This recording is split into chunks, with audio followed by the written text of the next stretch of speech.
phone records, financial and location data, Prism, Tempora, X-Keyscore, Boundless Informant. Hey, y'all, Scott Horton here for offnow.org. Now, here's the deal. Due to the Snowden revelations, we have a great opportunity for a short period of time to get some real rollback of the national surveillance state. Now, they're already trying to tire us by introducing fake reforms in the Congress. And the courts, they betrayed their sworn oaths to the Constitution and Bill of Rights again and again, and can in no way be trusted to stop the abuses for us. We've got to do it ourselves. How? We nullify it at the state level. It's still not easy, but the Off Now project of the 10th Amendment Center has gotten off to a great start. I mean it. There's real reason to be optimistic here. They've gotten their model legislation introduced all over the place, in state after state. I've lost count, more than a dozen. You're always wondering, yeah, but what can we do? Here's something important, something that can work if we do the work. Get started cutting off the NSA support in your state. Go to offnow.org. All right, you guys, welcome back to the show here. I'm Scott Horton. This is my show, The Scott Horton Show. ScottHorton.org. LibertyRadioNetwork.com. All right, you may have seen this article. It went viral around the internet over the weekend. Anyway, we ran it as the spotlight on antiwar.com. 5 Israeli talking points on Gaza debunked. And this is no, BuzzFeed, hack job. This is, because the list, don't be turned off by the list. That's what I'm trying to say here. This is really great stuff here, and I hope you've already taken a look at it. The author is Noura Erakat, and she is a human rights attorney and activist, a Abraham L. Friedman Fellow at Temple University, Beasley School of Law, and a contributing editor of Jadaliyah, I think, something like that. And this is at thenation.com. Welcome to the show. How are you doing? Great, thank you. Thanks for having me. Sure thing. I sure appreciate you joining us today. And so this is a very important article, as I was trying to get across there, however, clumsily. I really do hope people look at it. Again, 5 Israeli talking points on Gaza debunked, and thoroughly, I might add. And if it's okay with you, Noura, I'd like to start with number 5, because this is the one that I think is, well, it's as important as any of the others, but it's the one that is the least addressed of all of them, I think. And you do a very good job of handling the question, the accusation, that Hamas hides all their weapons in homes full of civilians. They use the people of the Gaza Strip as human shields. And they kind of leave this out. It's kind of silent but included. And so, therefore, it's okay to kill the civilians because, hey, what are we supposed to do if there are civilians between us and our enemies is kill them too, I guess. Yeah, no, I think that you're hitting on something really critical here, which is the discourse belies the humanity of Palestinians. What it says is that Israel has an objective. It has a military objective, and whatever stands in the way is really irrelevant. And that, of course, only carries any water if we accept that humanity is exceptional and only includes one people and not all people. And so now the death toll has reached 1,106 Palestinians. 80% of that number are civilians. That means 80% have not picked up arms, have not participated in any military activity, have not participated in anything that threatens Israel's security. And yet, and 200 of those are children, right? And rather than completely this just being abominable and unacceptable under any circumstances, the discourse is one that attempts to obfuscate this either in racist rhetoric, suggesting that Hamas is hiding amongst these civilians or that Hamas is using the dead in order to bolster its morality in the war, or that Palestinians themselves have a culture of martyrdom and seek to die. So either we're discussing this in racist lens to rationalize why so many Palestinians have been dead, or we're rationalizing it as a necessary evil because Israel had to attack military installations and civilians happened to be in the way. In both instances, what's happening is that we are allowing Israel to get away with absolutely no accountability, that somehow the well-being of Israeli people is necessary at all costs, and even at the cost of this dehumanization. Now, I'm saying this because I think it's really the most important point. The other point is the fact that this is just a talking point, right? That's what's being sold. That's what's being bartered. And unfortunately, this has weight. And the reason I wrote the article is because I found that mainstream news anchors weren't challenging this either as a matter of morality, that it's either racist or just illogical, or as a matter of fact, the fact that it's just not true. Hamas's use of what they say is human shields, or Hamas shooting from densely populated civilian areas, does happen. But it happens as an exceptional case, not as a systematic one. So it cannot explain the high death toll. And even if it could explain it, it still does not justify the high death toll.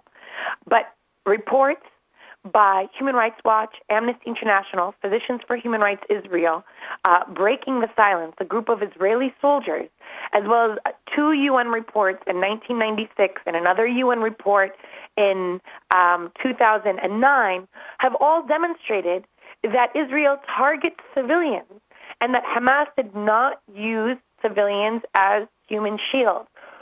Not a single news anchor has cited these reports. Not a single news anchor has challenged an Israeli spokesperson or someone discussing these issues to say, but wait, where is the evidence? If all of these reports, if the UN and Israelis and human rights organizations are all saying that this is not true, that Israel targets civilians and Hamas is not human shields, then why should we believe you?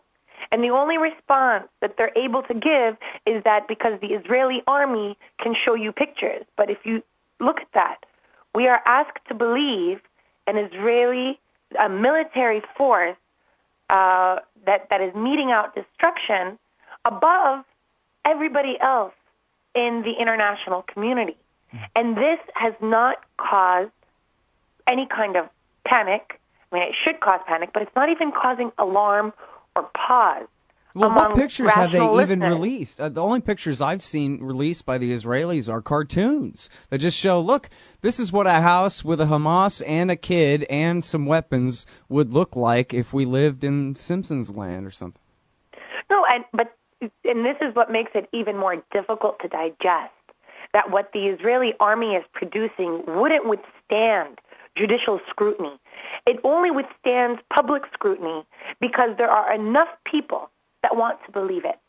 Mm-hmm. There are enough people that believe that Palestinian life is worth so little that this can possibly make any sense. Well, what happens too is what's at the heart of this. I think what happens because of the lack of evidence, just like when they were lying us into war with Iraq, what happens is people fill in the spaces themselves with their imagination based on the premise that what I'm hearing must be true. So then they just start imagining all Hamas fighters carrying civilians around with them or some kind of thing like that, hiding out in civilian homes just because they've heard it so much. They just imagine it. That fills in for the evidence as long as you're saying, as long as no one's contradicting it where they can hear it contradicted, then it sounds like it's just perfectly true. You cite Human Rights Watch in your article here at thenation.com, and I saw one of their representatives, I believe it was their president actually on CNN today, and he was saying, that what they're doing is they're being really elastic with the definition, and they're trying to pretend that just the fact that Hamas is fighting in an urban area near civilians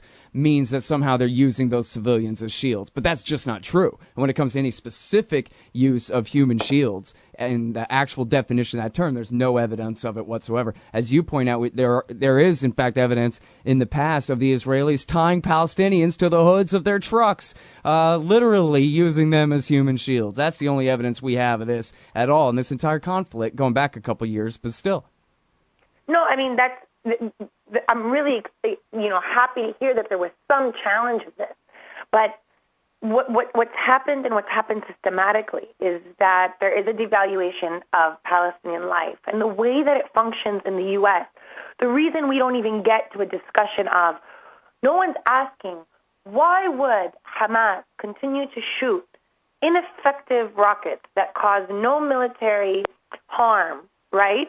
and bears no military advantage, because if you're thinking about belligerence and warfare, there's no military advantage to these rockets, and yet there is severe consequences that Israel is allowed to get away with. Why would they continue that? Now, what Israel wants us to believe is that they would continue that because they're just irrational Jew haters, right? That we're supposed to believe that there are people that hate another people so much that they would do this even to the point of self-annihilation and self-sacrifice. You can only believe that if you believe that there are people like that in the world, and I feel that it's part of the manufacturing of Islamophobia, of manufacturing an image of Palestinians, of Arabs, who are actually Christians and Druze and other religions, right?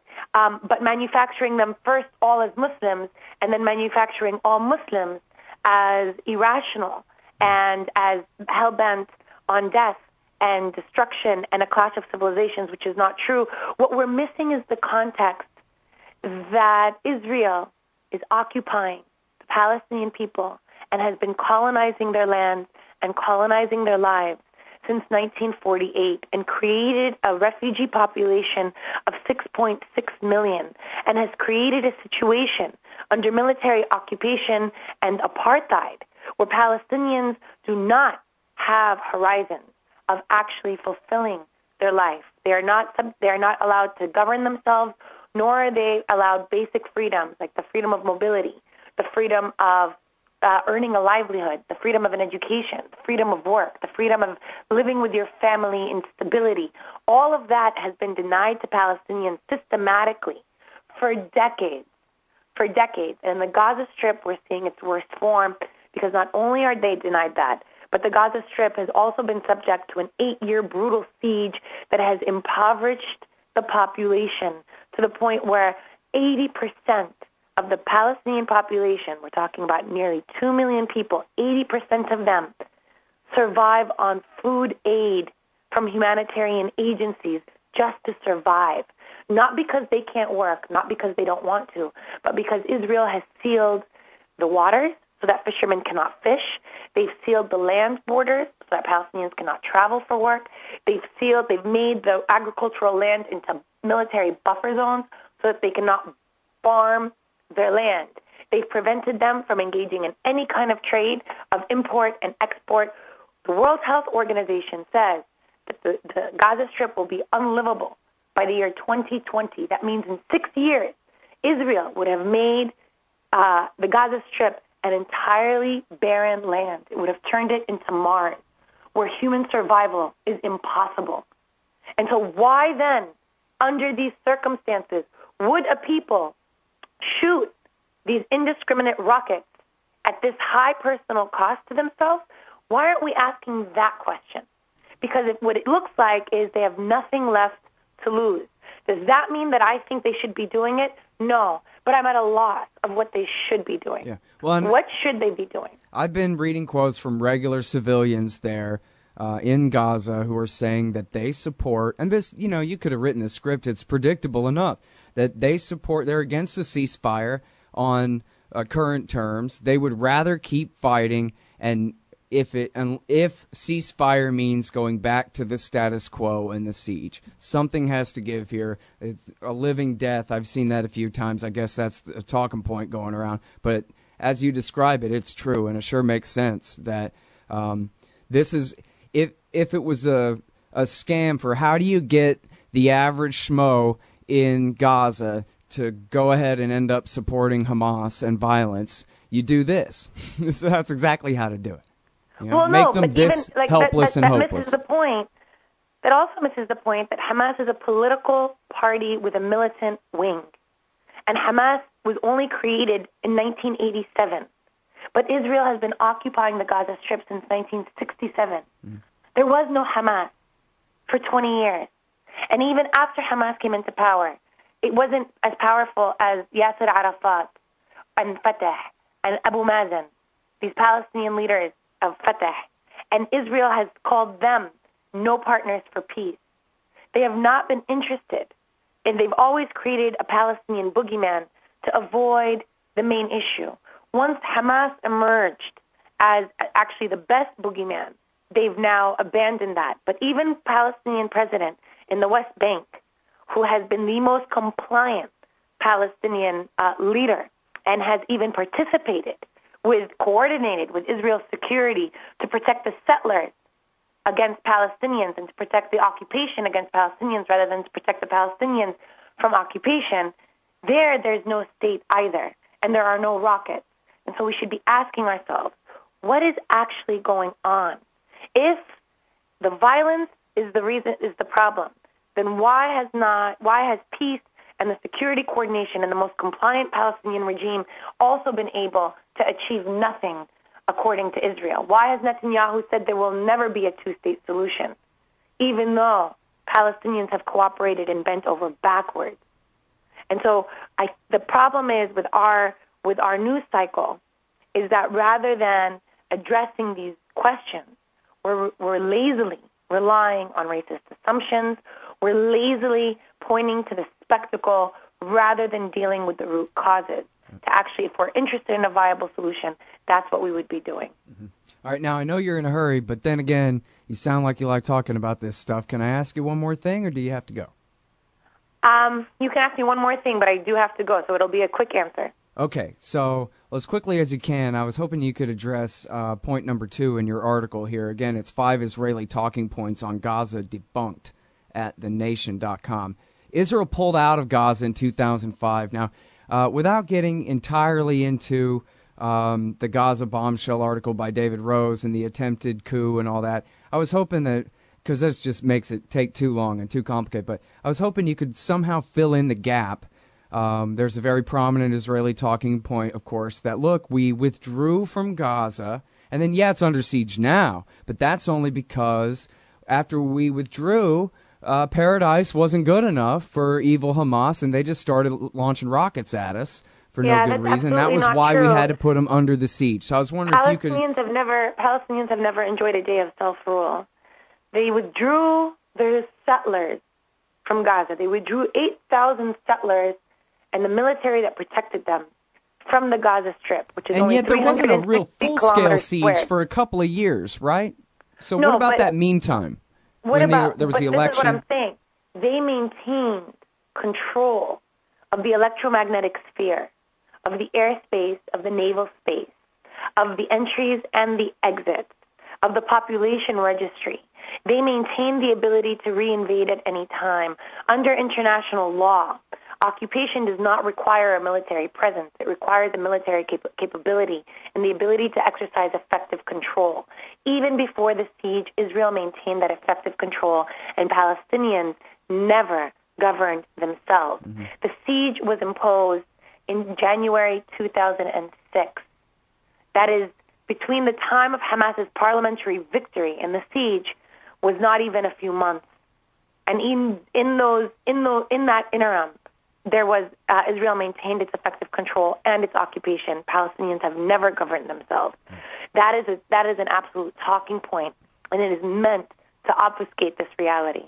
Well, and then, hell, as long as we're at it, if you got 1 second, go ahead and talk about the Gaza bombshell, how America, Israel, and Egypt worked to arm Fatah to overthrow and do a coup against Hamas, and that was what ended up with Hamas having monopoly rule in Gaza. Well, as a subsidiary force to the IDF, of course, but that was what led to their monopoly as compared to Fatah, of course, and ended up getting Fatah kicked out of Gaza and back to the West Bank. I think you said it really well. I don't think there's anything there to add. That we have been involved, the U.S. has certainly been involved in intervening in ways that have been detrimental to bring about the results that we don't like, and then we don't like these results, and we make these really irresponsible decisions that have high civilian costs to an entire population, and then we don't take responsibility for it, but we only make the situation worse. Right. Okay, well, thank you again for your time. I really appreciate it, Noura. Thank you, Scott. I appreciate you for having me. Okay, everybody, that is Noura Erakat. She's at thenation.com. 5 Israeli talking points on Gaza debunked. And what I was trying to say before is this isn't some flimsy listicle. This is a really good article for you, okay? 5 Israeli talking points on Gaza debunked in The Nation. You hate government? One of them libertarian types? Or maybe you just can't stand the president, gun grabbers, or warmongers. Me too. That's why I invented LibertyStickers.com. Well, Rick owns it now, and I didn't make up all of them, but still, if you're driving around and want to tell everyone else how wrong their politics are, there's only one place to go. LibertyStickers.com has got your bumper covered. Left, right, libertarian, empire, police, state, founders quotes, central banking. Yes, bumper stickers about central banking. Lots of them. And, well, everything that matters. LibertyStickers.com. Everyone else's stickers suck. Hey, Scott Horton here to tell you about this great new book by Michael Swanson, The War State. In The War State, Swanson examines how Presidents Truman, Eisenhower, and Kennedy both expanded and fought to limit the rise of the new national security state after World War II. If this nation is ever to live up to its creed of liberty and prosperity for everyone, we are going to have to abolish the empire. Know your enemy. Get The War State by Michael Swanson. It's available at your local bookstore or at Amazon.com in Kindle or in paperback. Just click the book in the right margin at scotthorton.org or thewarstate.com.